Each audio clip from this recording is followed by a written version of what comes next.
بسم الله الرحمن الرحيم. الحمد لله نحمده ونستعينه ونستغفره ونؤمن به ونتوكل عليه ونعوذ بالله من شرور أنفسنا ومن سيئات أعمالنا.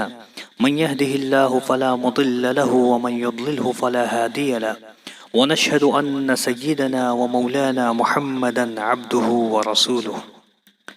اللهم صل وسلم وبارك على حبيبنا محمد صلى الله عليه وآله وسلم. اللهم صل وسلم وبارك على حبيبنا محمد صلی اللہ علیہ وآلہ وسلم. سورۃ الفاتحہ قرآن کریم کی ترتیب اعتبار سے پہلی سورت ہے، اور یہ پہلی ایسی سورت ہے جو مکمل نبی اکرم صلی اللہ علیہ وآلہ وسلم پر نازل ہوئی. اس سے پہلے مختلف صورتوں سے مختلف آیتیں نازل ہو چکی تھیں، لیکن جو صورت مکمل نازل ہوئی سورہ فاتحہ ان میں سے ایک ہے اور پہلی ہے. سورہ فاتحہ کے مختلف نام ہیں. سب سے پہلا نام الفاتحہ ہے، جس کے معنی رحمت و حکمت کے خزانے کھولنے والی. دوسرا نام فاتحۃ الکتاب بھی ہے، جس کا معنی قرآن حکیم کے رازوں کی کلید ہے. ایک نام ام القرآن بھی بتایا جاتا ہے، جس کا معنی ہے حقائق قرآنی کا منبع، قرآنی حقائق کا ماخذ. چوتھا نام السبع المثانی بھی ہے، جس کا مطلب ہوتا ہے بار بار دہرائی جانے والی 7 آیتیں. اور ایک مشہور نام الشفا بھی ہے، جس کا مطلب ہوتا ہے جسمانی اور روحانی بیماریوں کا علاج یا روحانی اور جسمانی بیماریوں کا تریاق. یہ سورت مکہ مکرمہ میں نازل ہوئی اور نبوت محمدی صلی اللہ علیہ وسلم کے بالکل ابتدائی زمانے کی سورت ہے. یہ سورت ایک دعا ہے جو اللہ رب العزت نے ہر انسان کو سکھائی ہے، یا ہر اس انسان کو سکھائی ہے جو اس کتاب کا مطالعہ شروع کر رہا ہو.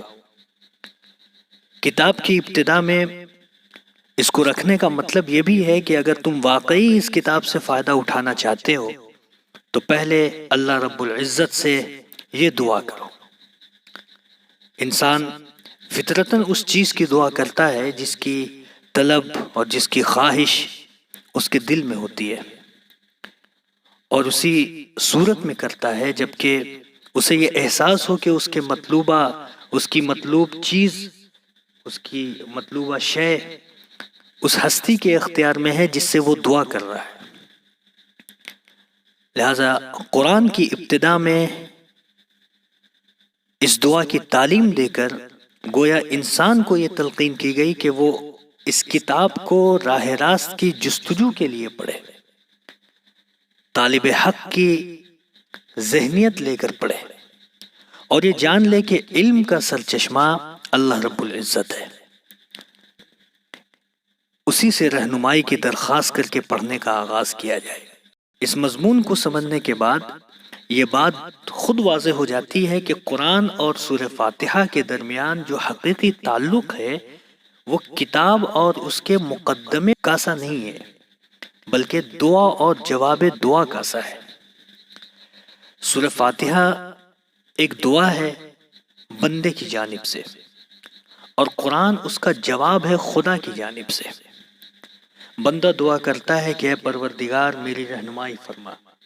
جواب میں پروردگار پورا قرآن اس کے سامنے رکھ دیتا ہے کہ یہ ہے وہ ہدایت اور یہ ہے وہ رہنمائی جس کی درخواست تو نے مجھ سے کی ہے. لہذا سورہ فاتحہ کا ایک مطلب آغاز بھی ہوتا ہے،